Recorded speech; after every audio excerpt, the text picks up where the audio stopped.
Os amigos, boa noite para todos. Desde que a minha amiga Santana me trouxe pela primeira vez em Campina Grande, eu me apaixonei por essa região, fiz aqui grandes amigos e tenho, ao longo do tempo que retorno a essa região, aprendido com o espírito do brasileiro nordestino, o espírito da doçura, da cordialidade, da capacidade de receber e dessa força interior que o povo do Nordeste tem.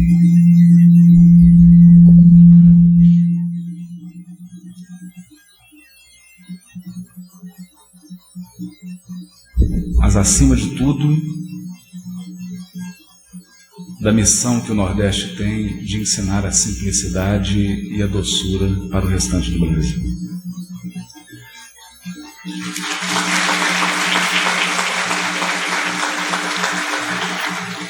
Nós gostaríamos de convidar a todos a juntos fazermos uma reflexão essa noite.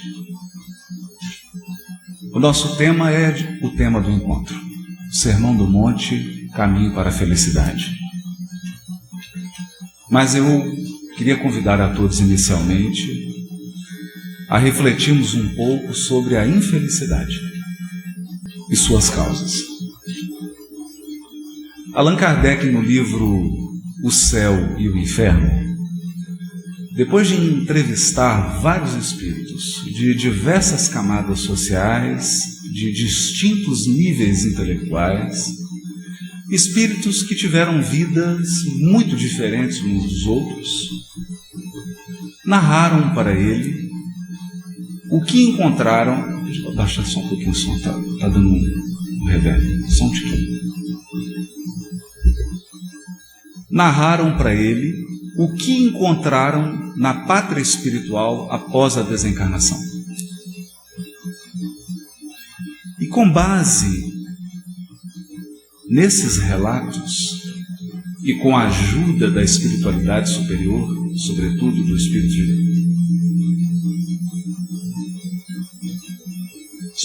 Espírito de verdade, ele conseguiu sintetizar no Código Penal da Vida Futura algumas conclusões que servem de parâmetro para as nossas reflexões. Lá o codificador irá dizer: toda imperfeição gera um tipo, um gênero de infelicidade. O codificador chega até a fazer um raciocínio de aritmética. Se você tem 5 imperfeições, será menos infeliz do que alguém que tem 10 imperfeições. Portanto, quanto menos imperfeições você tiver, maiores gozos, maiores alegrias, maior será a sua felicidade já neste mundo. Ao contrário, quanto maior o número de imperfeições que o espírito portar, maiores serão as infelicidades, os infortúnios já neste mundo. O destaque que gostaríamos de dar aqui é que, se não conhecermos as causas da infelicidade e dos infortúnios, as causas que residem na intimidade do espírito, e aqui nós estamos falando do local, não do templo, do local onde elas residem, na intimidade do espírito. Portanto, você imaginar que algo que lhe acontece hoje tem sua raiz numa encarnação passada, o que você está querendo dizer é que a causa foi expressa no passado, mas ela sempre esteve dentro de você. ela pode ter sido expressa há 500 anos, como ela pode se expressar hoje, como ela pode se expressar daqui a 200 anos. A questão é que ninguém expressa imperfeições que não tem. As imperfeições residem em nossa intimidade. Por isso o convite de Santo Agostinho, no Livro dos Espíritos, para o autoconhecimento, para a autoconfrontação, para um mergulho profundo dentro da própria alma, de modo a entendermos onde e quais são as causas do destino. Examinando a codificação e estudando o Espiritismo, tal como aconselha Kardec, de modo lento e sério, nós percebemos que o livre-arbítrio, uma vez exercido, se transforma. É uma transformação química.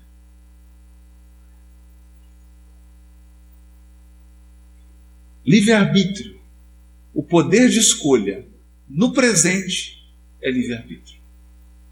Uma vez exercido, ele se transforma em destino. Todas as conjunturas, todas as limitações, todos os aspectos que vêm como raízes de uma árvore do passado expressam livre-arbítrio exercido. Aqui surge então a grande pergunta: você realmente é livre?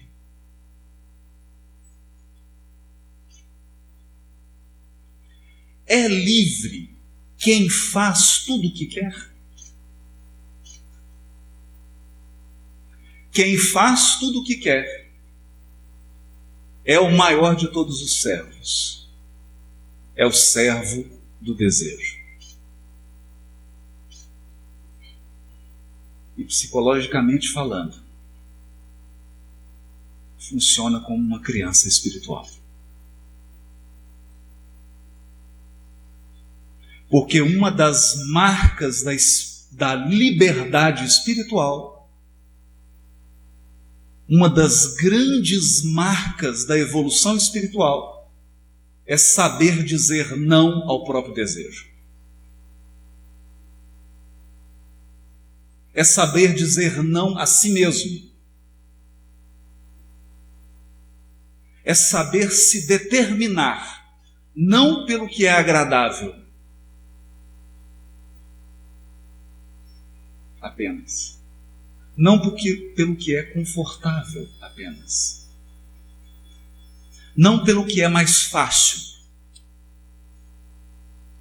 mas pelo que é devido, pelo que é certo. Assim, lembrando de um livro antigo de Aristóteles, chamado Poética.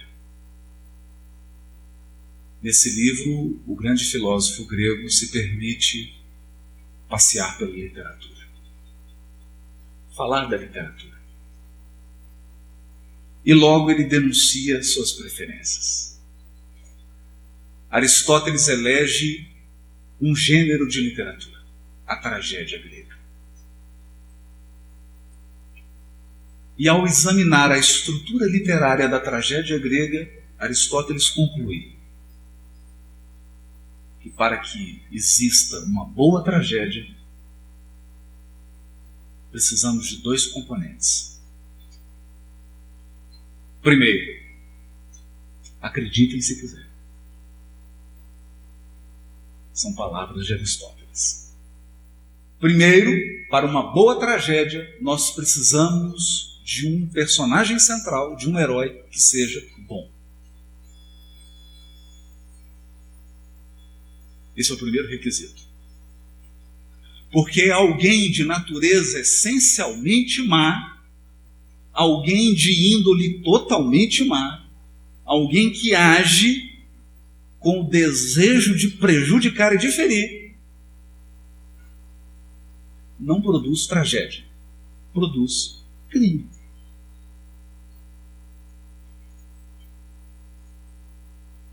Para Aristóteles, a tragédia deveria despertar no público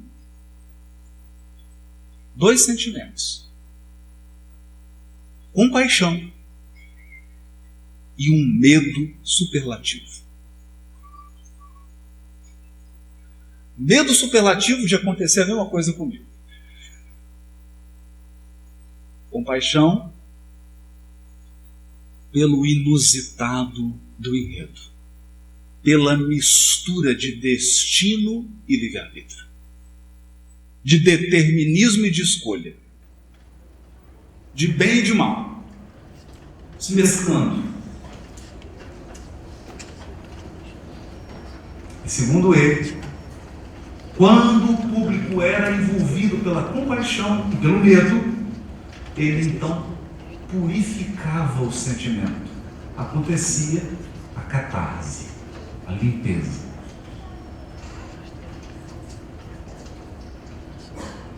Um herói bom. O personagem central da novela tem que ser bom. Segundo elemento da tragédia, ele há de cometer um erro fundamental, o chamado erro trágico.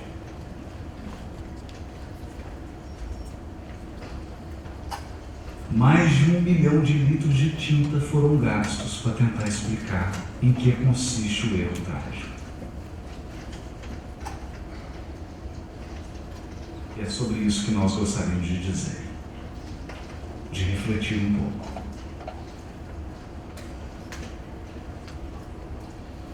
Não seriam as imperfeições do espírito imortal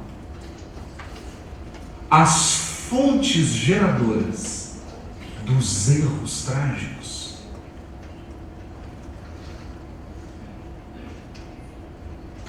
Se assim for,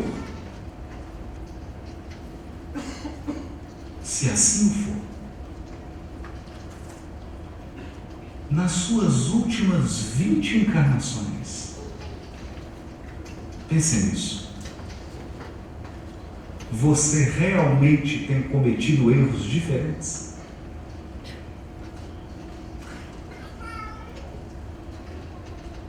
Ou tem cometido os mesmos erros? Emmanuel, no livro Vinha de Luz, no capítulo chamado Fuga, dirá com firmeza: das encarnações de baixo teor espiritual, porque elas são encarnações repetitivas.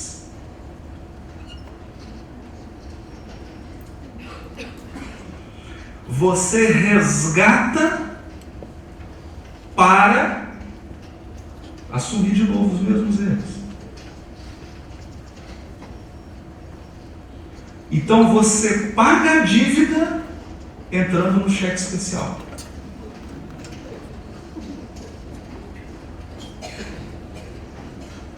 Então, se você examina, e eu aqui quero fazer um convite para que a gente mantenha simples. Vamos pegar as últimas 30 encarnações só. Não vamos complicar muito. No livro Nosso Lar, e eu já estou indo muito adiante, porque no livro Nosso Lar, Dona Laura tem acesso a pouco tempo. Ela tem acesso a pouquíssimo tempo, se salvo engano, 2 ou 3 vírgulas. E olha que interessante, ela foi para um lugar onde você tem acesso às vidas passadas, mas esse acesso é feito em 2 etapas. Na primeira etapa você apenas toma contato com os acontecimentos. Então você faz um voo panorâmico. E depois de muito tratamento, com auxílio de psiquiatra, de psicólogo, né?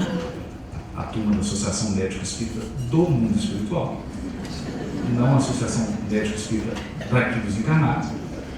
Com o auxílio deles, você vai acessar os conteúdos emocionais das lembranças. Por quê? Precisa de uma preparação, senão você surta e não volta mais. Então, acesso em 2 etapas. Ela teve acesso, salvo engano, 2 encarnações. Eu estou propondo aqui que você pense em 20.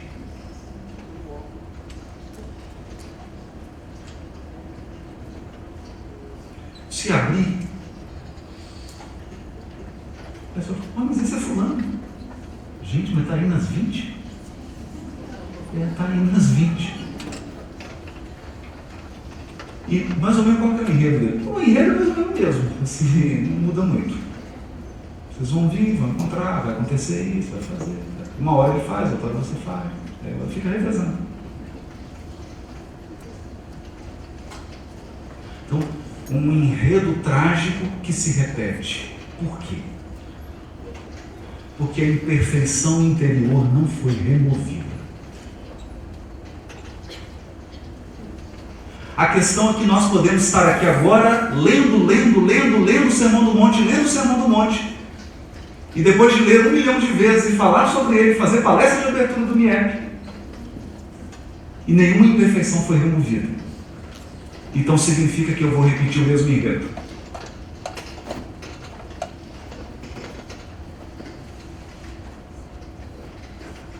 A ponto dos benfeitores olharem e dizer assim: você está passando um resgate difícil agora. Mas você já está acostumado, já é a 10ª vez. Já é a 10ª vez.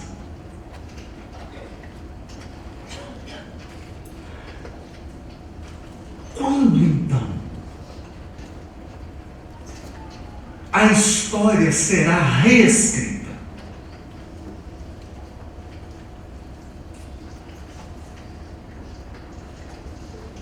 Eu não digo da sua personalidade de hoje.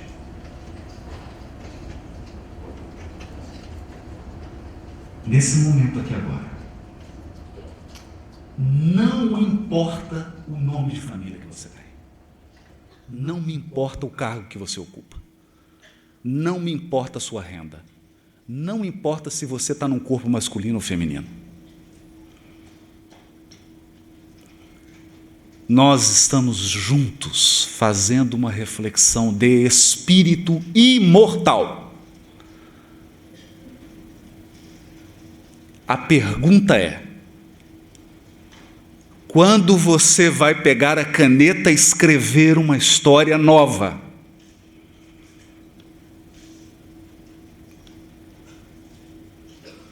Vai encarar as causas da tragédia?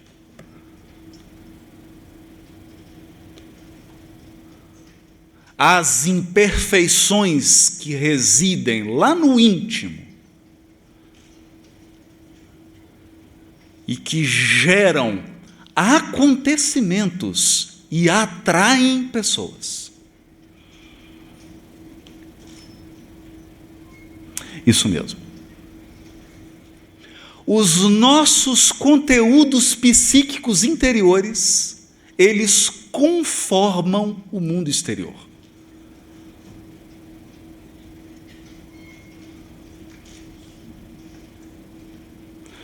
Porque é o princípio do ímã. Você não é Deus, você não gera circunstâncias. Não, isso não. Quando Públio Lentulus encontra-se com Jesus, ele diz para ele assim: sabemos, papai, né? Jesus. Essa foi ótima, né? Papai do céu, né?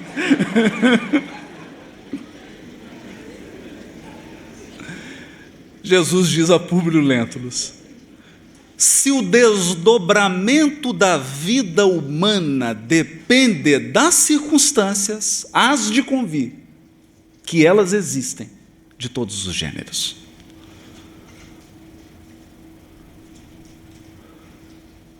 Cabendo-nos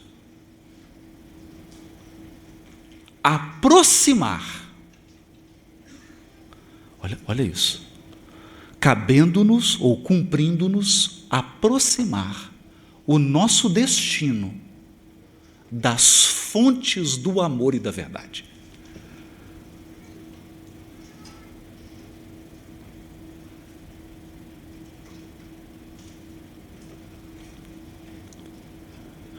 Você não controla as circunstâncias. Elas são como o mar da Paraíba. Você não vai lá e fala, para! Só Moisés. Né? E mesmo assim, só no vermelho. Na Paraíba não adianta. Para o mar. Né? Você não vai fazer isso. As circunstâncias se sucedem, mas elas existem de todos os gêneros. Boas e más. Desafiadoras, tentadoras, valiosas, oportunas. O que nos cabe? Tomar aquela cota de livre-arbítrio que já foi exercida por nós e que, portanto, é o destino, e aproximar das correntes do amor e da verdade. Para que as correntes do amor e da verdade purifiquem as origens, a fonte geradora das causas, o coração do ser humano.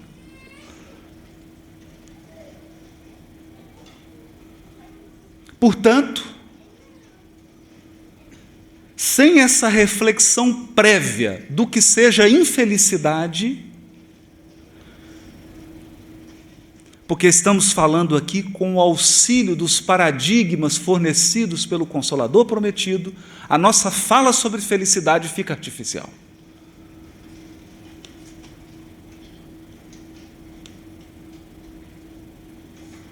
Fica artificial. E é curioso, porque nós temos uma tendência ao abordar o tema felicidade, ficarmos voejando nas circunstâncias que são exteriores. Eu me lembro de uma cena curiosíssima e muito engraçada. Chico Anísio, que passou por vários casamentos, particularmente eu nem sei quantos, mas são muitos, escreveu um livro sobre casamento. Estava na noite de autógrafo. E um senhor, que já estava casado com Dona Maria há 45 anos, ficou revoltado. Falou, como é que um homem desse, que já casou tantas vezes, pode falar de casamento? Eu que tinha que ter escrito esse livro.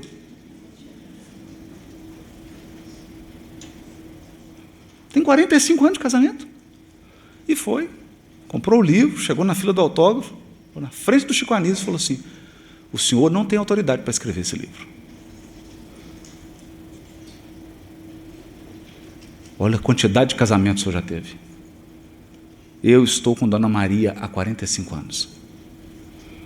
Chico Anísio, que era um humorista, olhou para ele e falou assim, o senhor não entende nada de casamento, o senhor entende tudo de Dona Maria. Quem entende de casamento sou eu.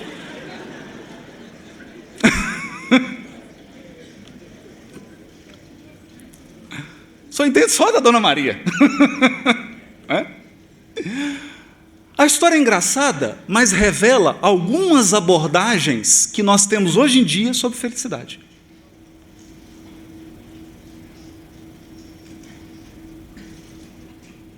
Por exemplo, emagreça e seja feliz. Ultimamente eu recebi um vídeo, uma moça revoltada, dizendo assim, Quem disse que o sonho da mulher é encontrar um príncipe encantado, se casar e constituir família? O sonho da mulher é comer e não engordar.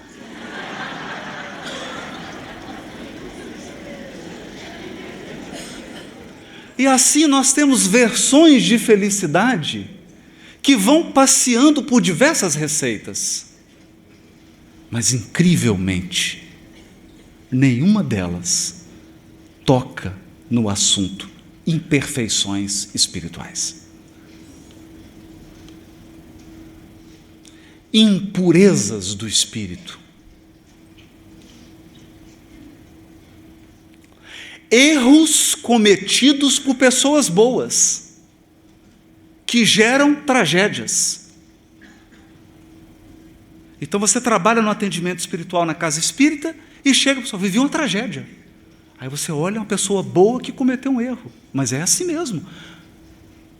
As tragédias são vividas por pessoas boas que cometeram erros. E por que o cometeram? Porque são imperfeitas.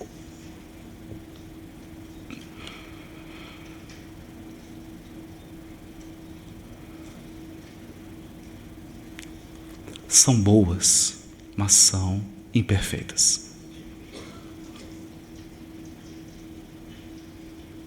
Portanto, o que nós estamos trazendo aqui, e que é a proposta da reflexão do MIEP este ano, é o Sermão do Monte. Caminho para a felicidade. Então você não ouvirá aqui, espero eu, nenhuma dieta, nenhuma lista de coisas a fazer,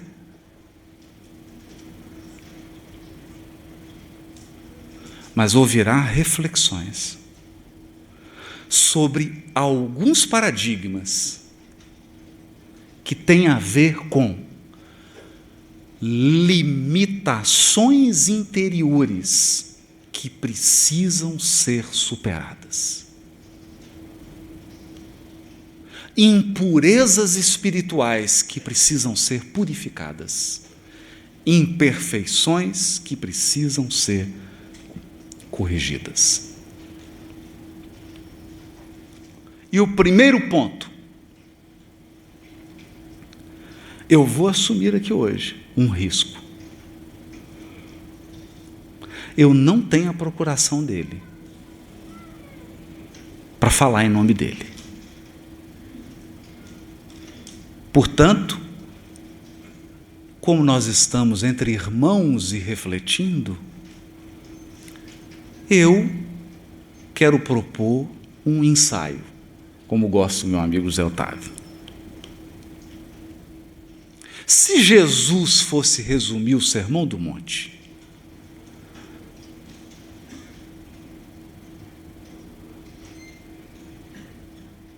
qual seria a sua plataforma? Os pontos-chave do seu programa. Vamos pensar assim.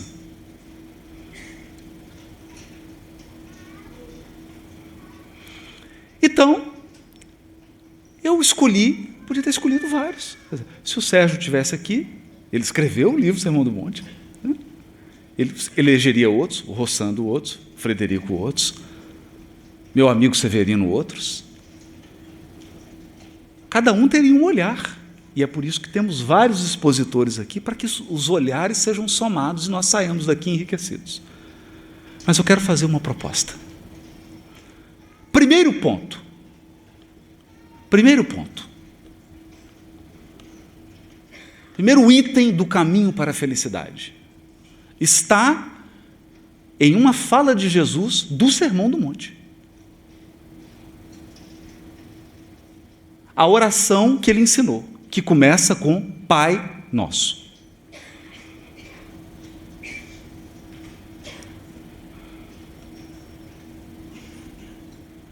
Pai Nosso. Penso que esse é o primeiro item da plataforma. Primeiro, Deus é pai. Então nós estamos falando de família. Nós estamos falando de relacionamento. Nós estamos falando de alguém que, em parceria comigo, está construindo um projeto. Portanto, aqui nós fugimos de 2 outros paradigmas extremistas da humanidade. Sem querer ser simplório. As propostas de felicidade do mundo podem ser agrupadas em 2 grupos, 2 parâmetros. O primeiro deles é aquela proposta de entrega para Deus, está tudo na mão de Deus. Está tudo na mão de Deus. Essa é a proposta do fundamentalismo, do fanatismo religioso, da religiosidade vivida de maneira doentia, da religiosidade compreendida de uma maneira equivocada, da religiosidade exercida de um modo muito conveniente. Por quê? Eu abro mão da responsabilidade pessoal. Olha, está tudo na mão de Deus. Se deu alguma coisa errada aí, reclama com Ele. Ou, quem que vai resolver a bagunça? Ele. Eu só sujo. Entendem? É como aquela casa de família em que apenas um membro da família coloca as coisas no lugar e limpa. Todos os outros sujam e desorganizam.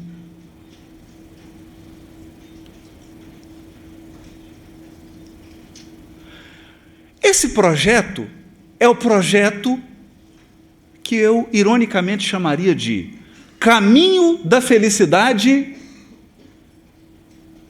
Não estamos juntos. Assim, Deus é contigo. Não me inclui nisso. Eu não tenho responsabilidade nenhuma. Temos o outro projeto. O outro projeto eu chamo de projeto filho pródigo. Que é o projeto assim.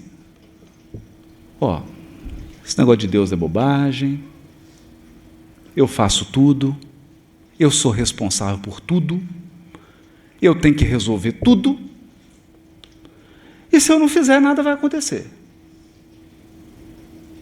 Então é o projeto, tome as rédeas do seu destino. Né? Seja o CEO da sua própria vida. Dá até um coach, né? Dá um negócio bacana. Treinamento, né? Você resolve tudo. Tudo está nas suas mãos.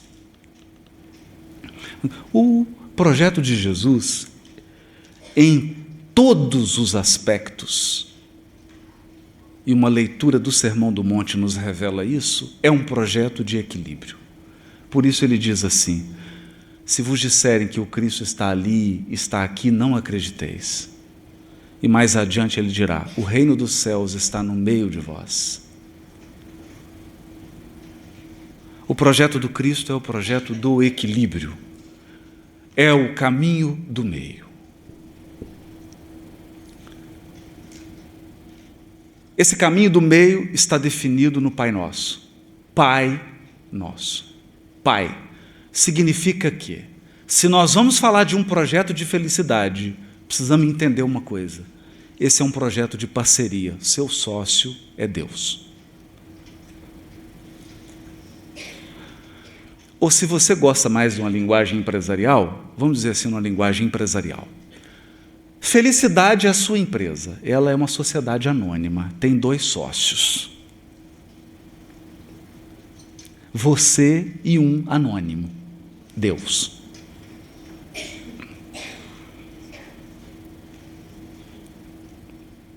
Algumas coisas estão sob a sua responsabilidade e Deus conta com você.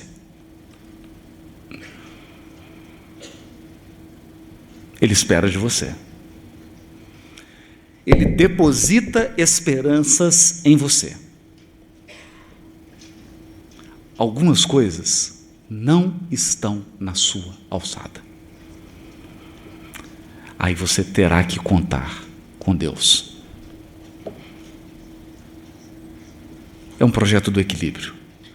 Mas se é uma sociedade, se é uma parceria, eu preciso de fidelidade. Eu preciso de confiança mútua. Eu preciso de reciprocidade. Com Deus eu não tenho nenhum problema, porque todo mundo sabe, Deus é fiel. O problema sou eu.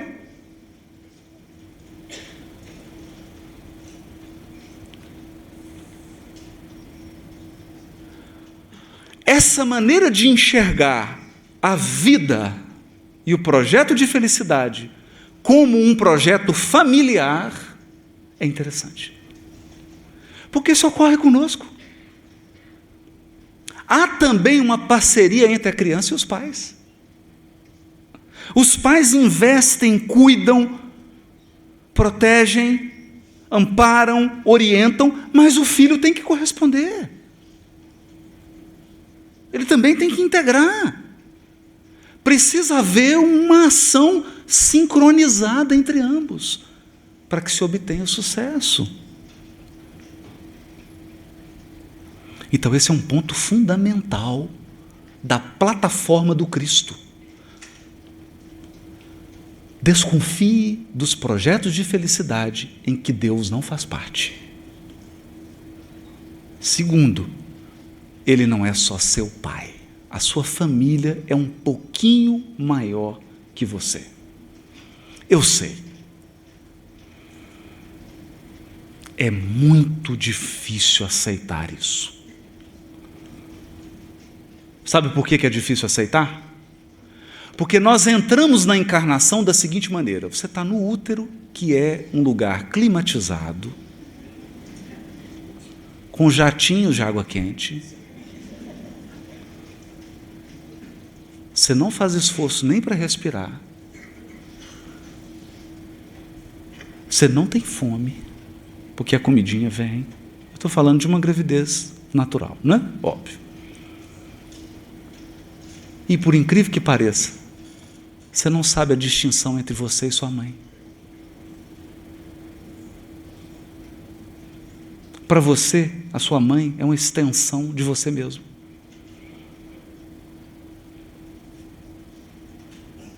De repente, tudo fica frio. Tem alguém da Associação Médica Espírita limpando você, cortando aquele cordãozinho que era o seu fast food. E a partir dali, você terá que aprender uma lição desafiadora. Os outros não são extensão de você. Tem gente que tem 70 anos, 80, não aprendeu isso ainda. Os outros não são uma extensão de você. Isso está na plataforma Pai Nosso. Nosso. Ele é meu pai, ele tem um projeto, ele é meu parceiro num projeto de felicidade, mas a minha família é a humana. Ou melhor, é a universal.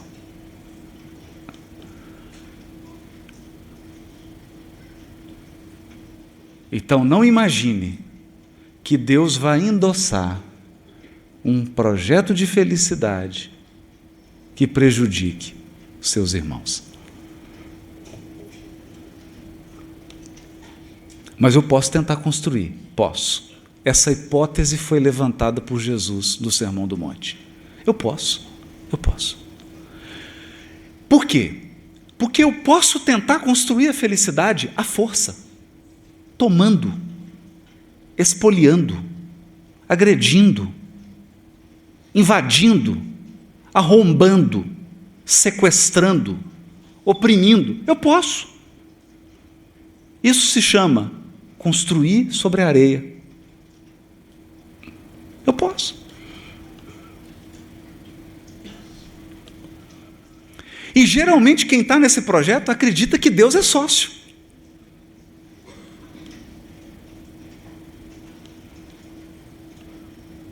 Acredita que Deus é sócio. Bom, não está no Sermão do Monte, mas Jesus deu um puxão de orelha com relação a isso. Sabe em quem? No diabo. O outro falou, nossa, Haroldo acredita em diabo. É a linguagem simbólica, né? Porque o diabo diz assim, olha, está escrito que se você pular aqui, os anjos vão te amparar. E ele diz assim, mas também está escrito, não testarás ou não tentarás o Senhor teu Deus. Não responda por Deus.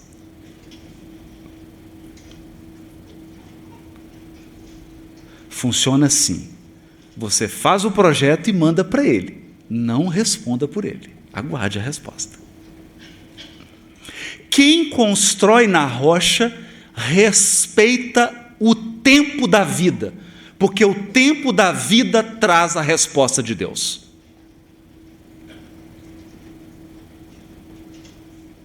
E a resposta pode ser não.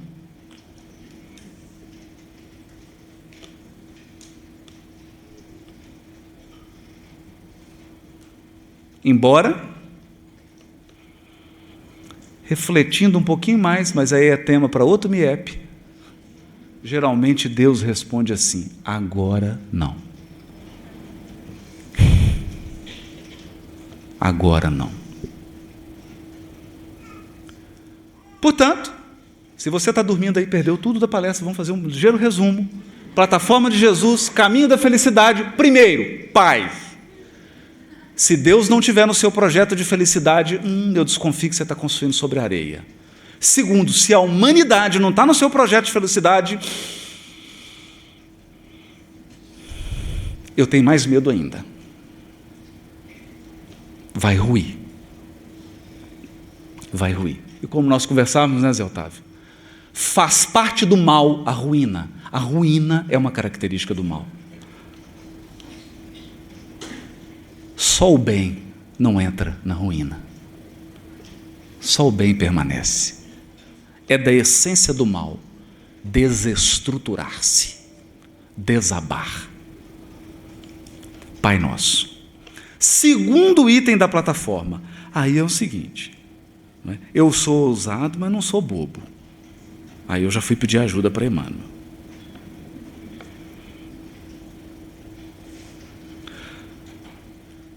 No livro Vinha de Luz, capítulo 174, Emmanuel dá um outro item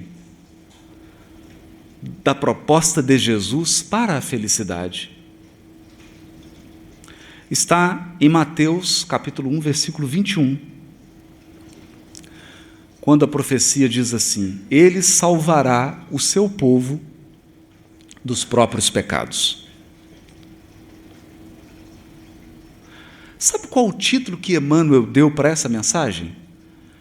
Plataforma do Mestre. Plataforma do Mestre. E ele começa dizendo assim, em verdade, há 2000 anos, o povo acreditava que Jesus seria um comandante revolucionário, como tantos outros, a desvelar-se por reivindicações políticas à custa da morte, do suor e das lágrimas de muita gente. Ou seja, acreditava-se que Jesus viria em nome de Deus endossar um projeto de felicidade que excluiria grande parcela da humanidade. Poderia dar certo? Não, por quê? Porque contrariou aquele elemento lá, Pai Nosso. E a humanidade? E aí Emmanuel diz assim, anunciou-nos a celeste revelação que Ele viria salvar-nos de nossos próprios pecados. Pecado no sentido de erro, tá? Libertar-nos da cadeia cadeia de nossos próprios erros.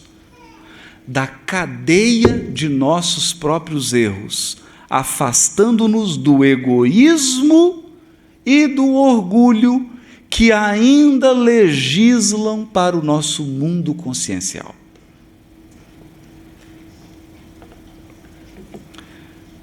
Então, aqui eu queria retomar algo.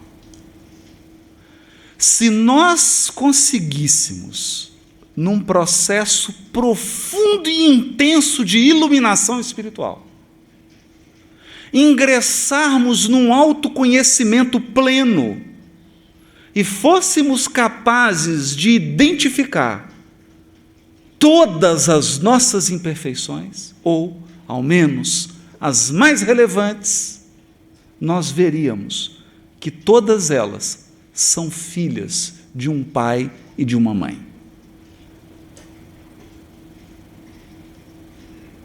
Um casalzinho, mais que 20. Esse casal se chama orgulho e egoísmo. Esse casal reina em nosso mundo interior e ele gera inúmeros filhos que são os nossos defeitos, as nossas imperfeições.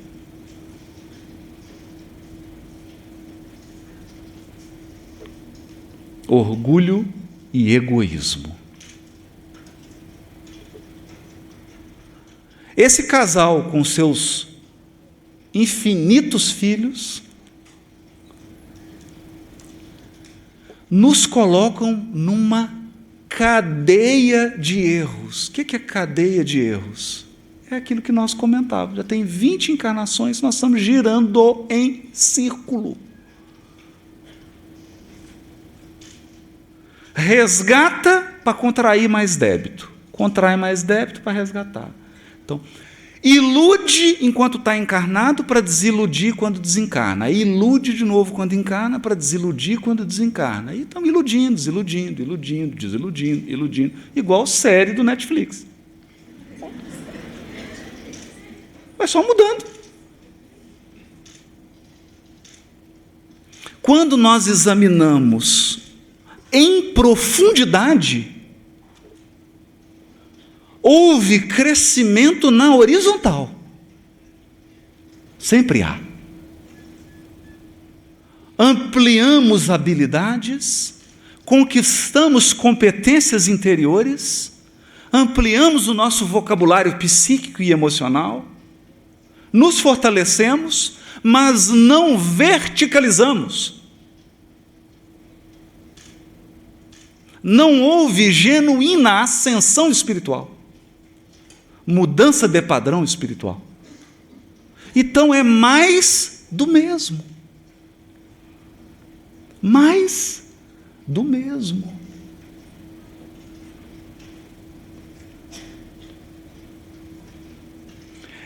Está na plataforma então do Cristo. Quando nós ouvimos, e isso foi interpretado de uma maneira pueril,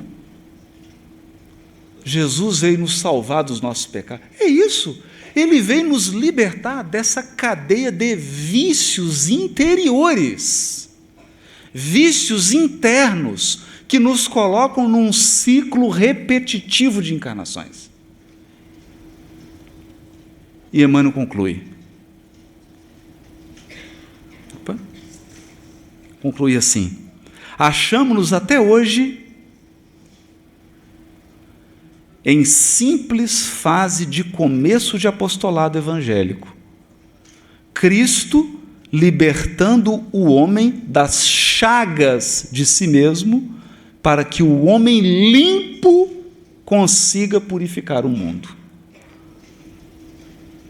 Porque como que nós vamos sonhar com um mundo purificado por um homem impuro?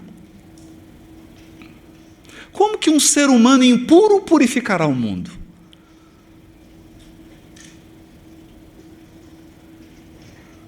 O reino individual que puder aceitar o serviço liberatório do Salvador encontrará a vida nova.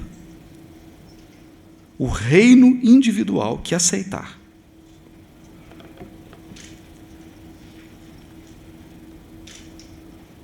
Então nós teremos que desfazer algo que é muito complexo. Nós vamos ter que mergulhar dentro de nós, destituir o rei, que é o nosso eu, para que comece a vigorar na nossa intimidade o reino de Deus.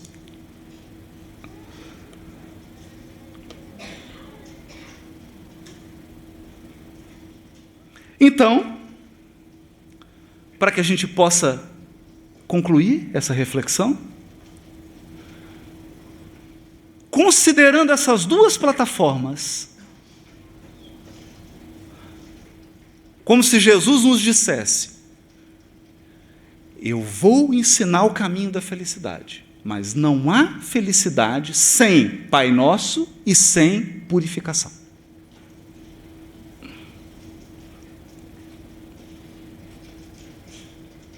Entendendo isso, ele dirá no capítulo 6, entra no teu aposento íntimo e ora a Deus em segredo. Eu acho que esse é o preparativo do projeto.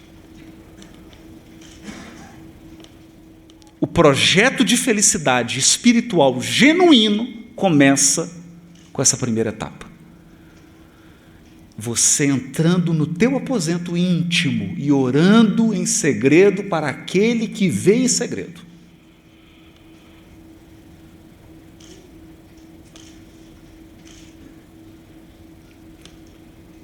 Eu chamaria essa fase, você pode dar o nome que você quiser, os nomes aqui são só didáticos, de construindo um relacionamento com Deus.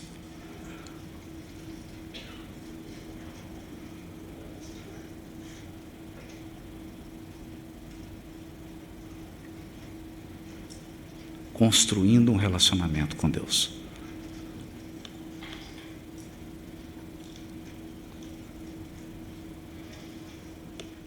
Uma vez feito isso,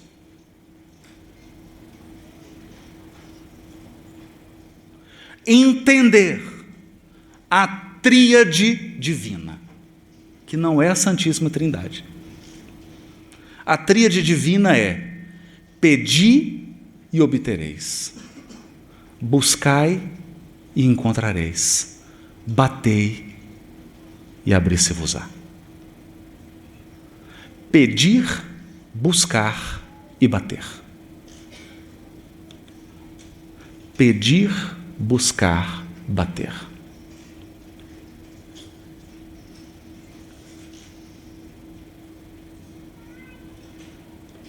É um segundo passo do projeto de felicidade. Por quê? Um rabino no Rio de Janeiro fez uma reflexão muito interessante, a mim me agradou profundamente.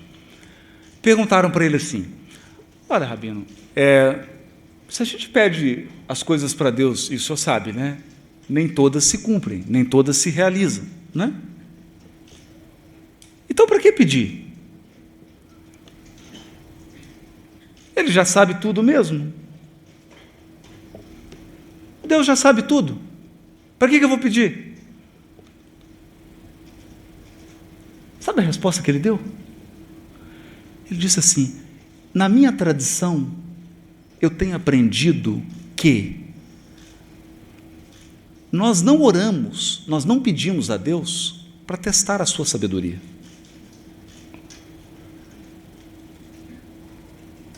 Não é Deus que está em foco. Eu peço, eu oro para educar o meu desejo.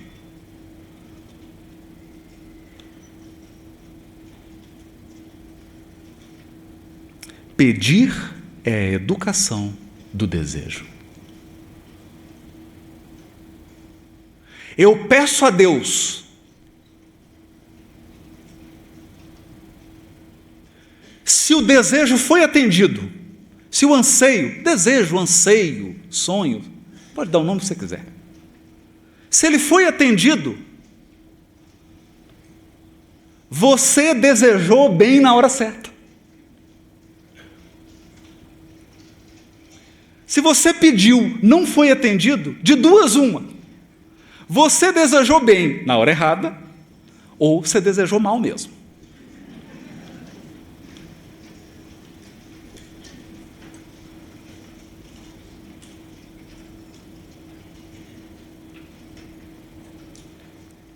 Então, o primeiro processo da relação com Deus é saber pedir, ou melhor, saber aguardar a resposta do pedido. Eu peço e aguardo a resposta. Por quê? Se eu pedir mal, muda de desejo. Tira isso do seu coração. A mariposa deseja a claridade e ela morre por isso. O que você está desejando pode ser a sua ruína.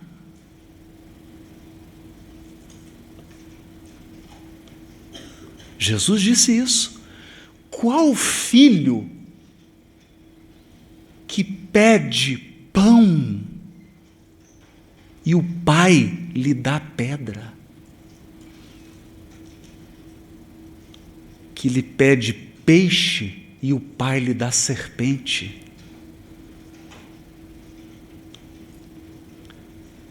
Então nós temos um problema aqui. O problema do pedido é o que você está enxergando. Você está vendo pão, Deus está vendo pedra. Ô, pai, me dá esse pão. Ele fala, filho, é pedra. Né? Pai, me dá esse peixe. Ele fala, filho, é víbora. Educação do desejo. Se o seu desejo for o desejo certo, na hora certa, ou se ele for o desejo certo, mas a hora não for adequada, busca. Porque a busca é a parte que nos toca no projeto. A busca tem a ver com seleção, e seleção significa discernimento. Não há nenhum anjo sem discernimento. Ou, eu vou dizer de uma maneira assim, aí é uma maneira mais grotesca, né? Não tem anjo bobo, anjo ingênuo. O anjo é puro, mas ele não é bobinho. Anjo ingênuo não existe. Porque você só se torna anjo quando você atinge as culminâncias do discernimento. Buscar é discernir. Bater é o esforço pessoal. Não há nada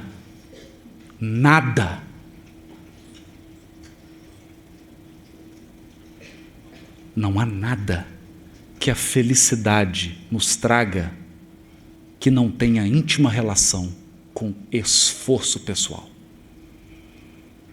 Nós não conseguimos gozar e aproveitar o que não tem esforço pessoal.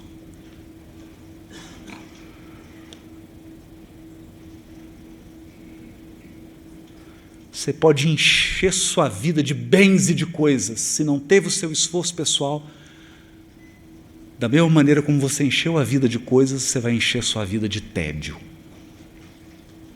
Porque a gente só consegue gozar o que tem a marca do esforço pessoal. E diz mais Emmanuel, aquilo que respeitou o tempo.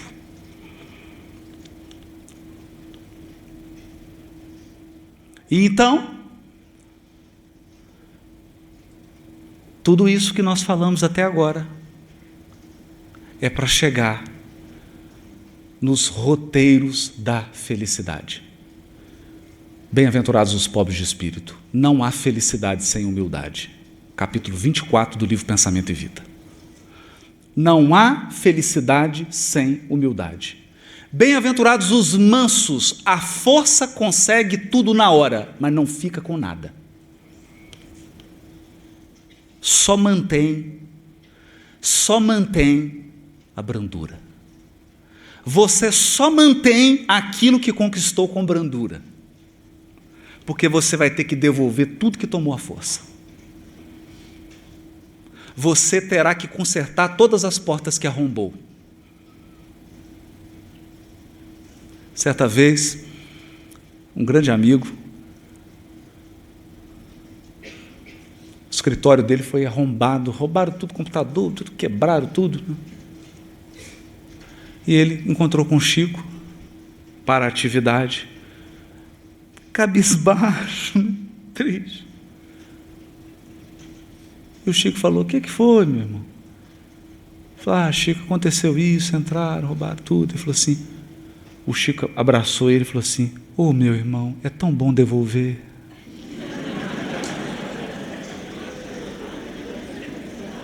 É tão bom devolver. Então, quem herda são os mansos. Felizes são os pacificadores. Porque o mal tem que morrer na gente. Chegou a fofoca, ela tem que morrer em você. Chegou o projeto malicioso, ele tem que acabar em você. Chegou a ofensa e a truculência, ela tem que acabar em mim.